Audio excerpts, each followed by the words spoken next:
Uno le están espiando el FBI. ¿De qué porcentaje sería? El arte empezó por observar a mi mamá. Mi mamá es la que me transmitió el arte. Digamos, a nuestra familia, a nuestra madre es la que nos transmite la parte artística de crear algo que está en la mente o algo que observamos. Con el dibujo, o sea, de mirarla como dibujaba y con su enseñanza, digamos, en cómo aplicar las técnicas y cómo prestar atención alrededor para crear algo que tengamos en la mente. En realidad empecé como dibujante, autodidacta, hasta que después hice algunos cursos de dibujo artístico, después conecté con una profesora de arte, Lidia Leventey, que hoy tiene un nivel excelente, representa a Argentina muy bien en todo el mundo. Una genia Lidia, siempre que puedo la trato de saludar y recordarla y bueno, hacerle llegar mi saludo a ella. Una gran profesional y excelente persona. Me enseñó la parte más artística, digamos, del dibujo. El tatuaje en sí llegó por accidente, digamos. No es que yo como artista del dibujo dije, sé dibujar y me voy a poner a tatuar. Te estoy hablando del año 97.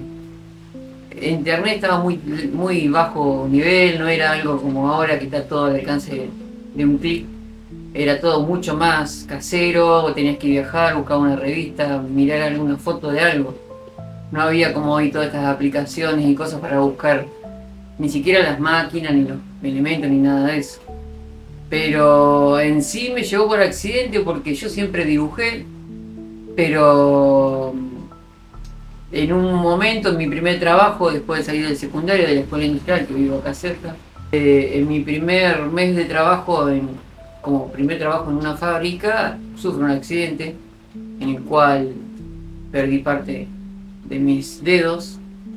Y cuando me pasó eso dije, no voy a dibujar nunca más. Que era lo que más me daba miedo, digamos, perder la habilidad de dibujar. ¿Con qué me iba a encontrar ahora que no tenía los dedos? Con el tema de las curaciones, viajar a Capital con mi mamá para ir al seguro y que me vean por el tema del accidente. En esos recorridos por Capital, como toda gente de pueblo que era en aquel tiempo Zárate, no como hoy, uno se metía en Capital a ver todas esas cosas que había nuevas y qué sé yo, en esas galerías míticas de Buenos Aires, de ahí de Capital, digamos. Hasta que nos metimos en la tan conocida Galería Bond Street, que es milenaria, digamos, es algo como el ícono del tatuaje argentino, digamos, en esa época, digamos, era un lugar que marcó mucho a muchos artistas porque era un punto de encuentro de muchos tatuadores. Cuando yo ingresé a esa galería llena de locales de tatuaje, remeras raras y diseños personalizados de un montón de cosas que acá no había, y dije, este mundo está buenísimo, me interesó. Y bueno, ahí empecé con la publicidad. La pérdida de mis dedos era no poder volcar al dibujo, digamos, de lo que yo estaba creando. Tenía ese miedo de no poder volver a dibujar. Y cuando conozco esta galería, la Bond Street, que empecé a ver todo el tema de lo que se hacía, lo que era un tatuaje, porque ahí lo vi en cantidad y dije, esto me llama mucho la atención. Y yo que vivía acá cerca de la estación de trenes, me iba caminando, me subía al tren y me metía allá de lleno en Capital y me iba a esa galería. Me la pasaba los fines de semana en esa galería, en la Bond Street, tratando de ver y recolectar información. Y bueno, primero como todo curioso del arte, porque a eso te lleva, digamos, empecé a preguntar, a sacar mis dudas de qué se trataba, ver cómo se hacía, pedir permiso, puedo mirar en los primeros locales hasta que me hice amigo de una persona que después con el tiempo resulta que fue uno de las 3 personas que trajo el tatuaje a Argentina. O sea, no fue cualquier persona con la que pude contactar, que es conocido como Cacho, de Indian Tattoo, ya un veterano del tatuaje. O sea, él tatuaba en el mercado central de Buenos Aires, tiene toda una historia tremenda, y excelente persona, la verdad que contacté con él, me brindó su conocimiento en los primeros pasos, digamos. Y después, bueno, cuando yo volví acá a Zárate era cómo consigo todo lo que tenía en Capital acá, que no teníamos las mismas cosas, no había como hoy que te viene todo preparado ya para arrancar a tatuar. Ahí no teníamos que arreglar con lo que teníamos a mano. Te estoy hablando de años 97, 98. Eh, las agujas, íbamos a una mercería, buscábamos la aguja más finita, eh, y tratar de armar una maquinita de modo casero, como si la mayoría de los vieja escuela empezamos, digamos.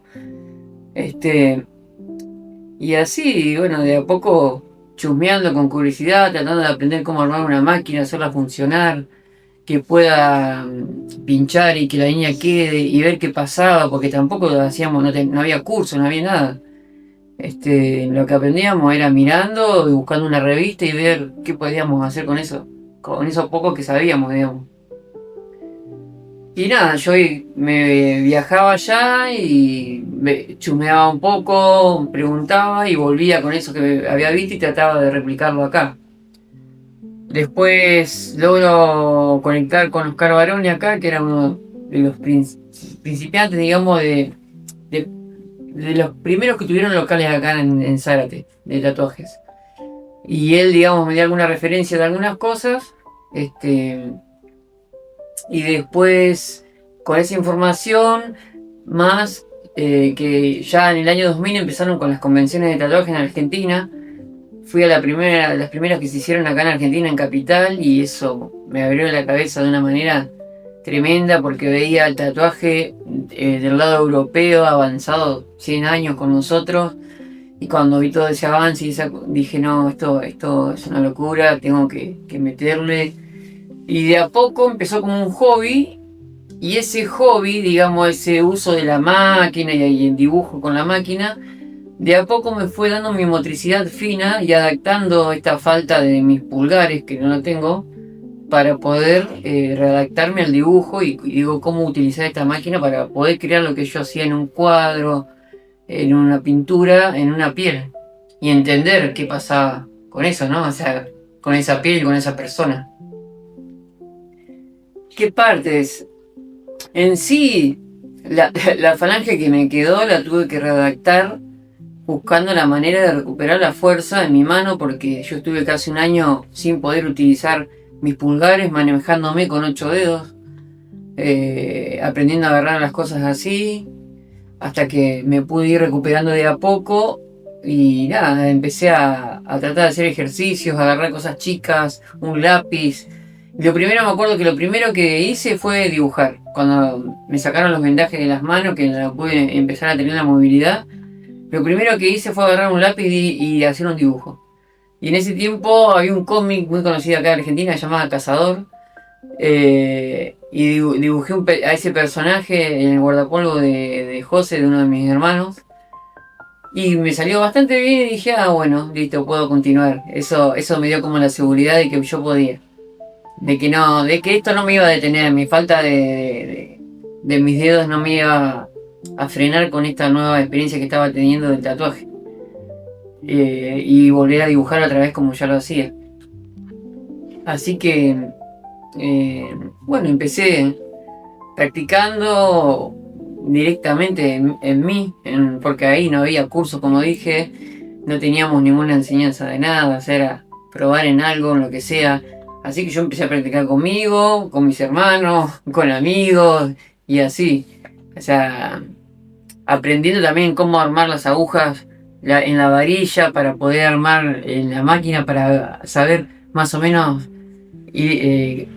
cómo pinchaba, qué pasaba, si funcionaba esa máquina, si realmente estaba haciendo el trabajo como yo lo veía cuando iba a Capital. Tratar de replicar eso hasta que me pude comprar, bueno, mis primeras máquinas profesionales.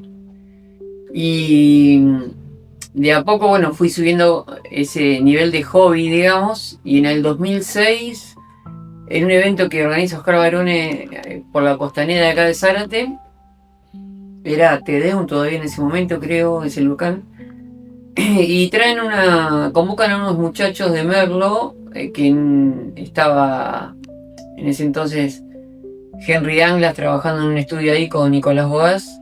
Henry Anglas hoy es un crack, una máquina de tatuar tremenda, hermano del Santísimo Arcángel Tatú, y de Jimmy.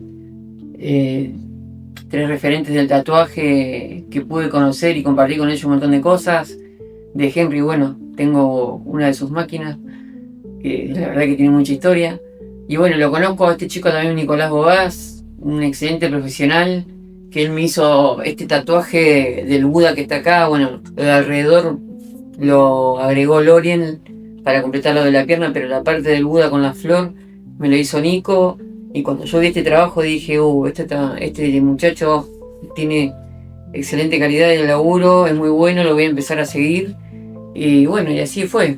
En cada convención de tatuajes que yo veía que se pronunciaba en algún aviso de algo, veía si estaban ellos y me acercaba como un observador más, saludándolo, siendo curioso como siempre, y preguntando y qué usaban y cómo. Hasta que en un punto me empiezo a tatuar con ellos en las convenciones, donde me hago otro trabajo un poquito más, no sé si lo puedo mostrar, pero me hago unos trabajos un poquito más importantes con Nico, pero bueno, que ya me fueron metiendo de lleno en la parte profesional del tatuaje y en el mundo del tatuaje profesional, donde ahí empiezo a conocer referentes del mundo del tatuaje de todo el mundo, digamos, personas así como Sergio Zanca, como Javier Obregón, bueno, Henry Ana, que ya lo nombré, Estefano Cantara, tantas personas he conocido de ahí, que termino en un punto trabajando con ellos, con Nicolás Bogás en su estudio, y ahí ya estaba de lleno, rodeado de todos esos artistas. Antes era un observador y ahora era parte de su equipo, entonces ahí literalmente me cambió mi mentalidad en cuanto al tatuaje y cómo abordarlo más profesionalmente. ¿Qué siento? Una responsabilidad. Una responsabilidad tremenda, porque la persona me está confiando lo más preciado que es su piel y su personalidad, donde yo voy a entrar a modificar, a agregar algo nuevo, que no depende de la persona sino de mí. Entonces me pone en un modo, digamos, donde tengo que realmente poner todo mi conocimiento en esa obra que voy a crear en esa persona, dependiendo de lo que la persona me transmite y lo que quiera conseguir en esa obra que se quiere tatuar. Cuando me enfrento con algún trabajo nuevo o algo que por ahí no es algo que estoy acostumbrado a hacer, trato de cargarme de mucha información visual sobre ese tipo de trabajo. Busco artistas referentes que hagan esos estilos para ver cómo ellos arman todo su equipo para encarar un trabajo así. Y realmente me meto de lleno en tratar de aprender cada parte de ese nuevo tatuaje que tengo que encarar, para tener el conocimiento y la habilidad de transmitir mi conocimiento en esa nueva obra. Si yo no tengo, digamos, la continuidad de crear esas piezas, trato de llenar de mucha información para aprender cómo tengo que proceder en cada nueva pieza. El último tatuaje, realmente no sé si elegiría algo en particular, porque yo no tengo como una preferencia fija de un tipo de tatuaje como por ahí hoy muchos buscan. A mí lo que me apasiona es dibujar y transmitir el arte en sí, en una piel. Y por más que si tengo que hacer algo, digo, bueno, si es de mi elección, y recrearía algo del ambiente natural.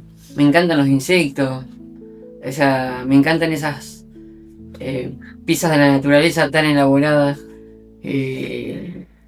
Recrearía algo de eso en una versión más cómica, porque me gusta mucho el New School, como esta remera de este murciélago todo loco que está acá. Me gusta ese estilo y tal vez haría algo cómico de una situación de un insecto cotidiano, pero bueno, en algo más humano por ahí. Haría algo de ese estilo, algo new school. La vida se trata de tener una recolección de diferentes experiencias y momentos para que, digamos, sean almacenados en nuestra alma y a la hora de trascender, esa información siga corriendo en una nueva vida, en un nuevo momento. Porque como todo lo que está creado con energía, como es todo este universo y este planeta y todo lo que habitamos y lo que nos rodea, somos tan parte de eso como eso de nosotros. Entonces, esta vida humana, digamos, este momento humano que tenemos, es algo extraordinario que quizás es el único evento que vamos a tener nosotros en esta realidad. Y realmente debemos aprovecharlo con la mayor cantidad de experiencias, dentro de todo positivas. Las negativas tal vez no se puedan esquivar porque deben existir. O sea, tiene que haber un equilibrio para que las cosas sucedan, si no, no van a suceder del modo de aprendizaje. Será todo demasiado fácil para crear.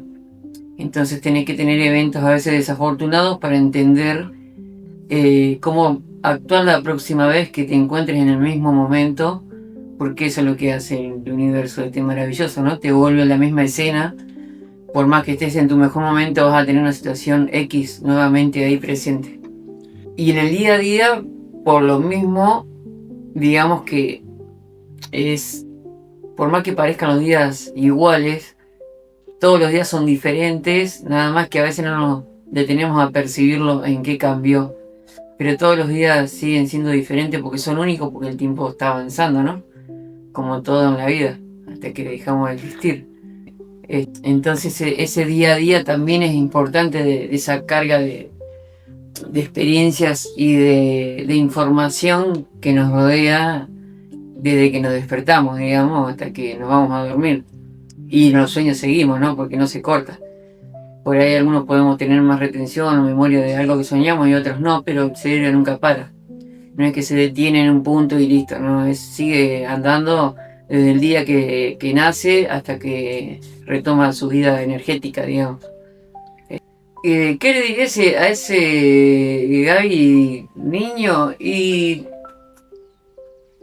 en realidad no le diría de cambiar algo, sino que lo felicitaría por el tema de que nunca apagó su creatividad, digamos, de querer aprender aunque no supiera, la curiosidad. O sea, nunca se le apagó la curiosidad y eso fue lo que lo llevó a aprender un montón de cosas de todo el mundo, digamos, con el tema del tatuaje que te relacionas con tanta persona. Y realmente le diría que nunca deje de creer en él y que nunca se apague su creatividad, porque eso es lo que nos lleva a ser la persona que somos después de adultos, ¿no? O sea, eso nunca se tiene que cortar, ese niño tiene que estar ahí presente siempre porque es el que nos va a sacar de los momentos complicados. A veces uno tiene que volver a ser un niño cada tanto para poder volver a su raíz, digamos, a ese inicio de persona. Lo que le diría es que realmente se animen a intentar las cosas aunque lo sientan como un fracaso o que no pudieron concretar algo que realmente lo pensaron de una manera y no salió. Porque, como dije en un curso, un académico, no recuerdo su nombre ahora, que nos dio un curso en una fábrica de las que trabajé, dijo una frase que me quedó siempre, que es: de cobarde no hay historia. Y por eso mismo, o sea, si vos no te animás a intentar, no podés llegar a viejo diciendo, lo hubiese intentado cuando podía. Hay que intentarlo una y mil veces hasta que por ahí puede ser que ocurra, como puede ser que no ocurra, pero por lo menos saber que lo intentaste y seguir experimentando, como decía, porque de eso se trata, de tener experiencias, ya sea buena o mala, pero para aprender de eso y ver qué mensajes y qué cosas nos trae a cada uno esa situación. Bueno, muchas gracias por por abrirte a este espacio nuevo que empieza. Es interesante, gracias a vos por la oportunidad de expresarme y por ahí fue un poco el inicio de toda esta aventura de transmitir conocimientos.